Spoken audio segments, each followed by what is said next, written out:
This is the Ugo Atlas self-propelled wheelchair. In this video, we'll show you how quick and easy it is to get it ready for use. Start by opening the top of the carton and removing the accessories. The wheelchair comes mostly assembled, making the setup process fast and straightforward. Carefully tilt the box and gently slide the wheelchair out, taking care not to damage any of the components.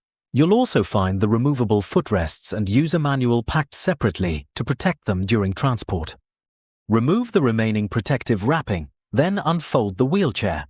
Press down firmly on both sides of the seat upholstery until the frame locks securely into its fully open position.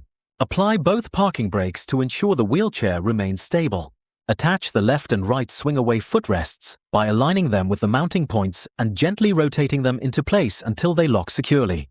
Once fitted, adjust the footplates to a comfortable angle and check that both footrests swing freely, lock correctly, and are securely fitted before use. Finally, attach the calf support strap between the footrests. Your Ugo Atlas self-propelled wheelchair is now fully assembled and ready to use.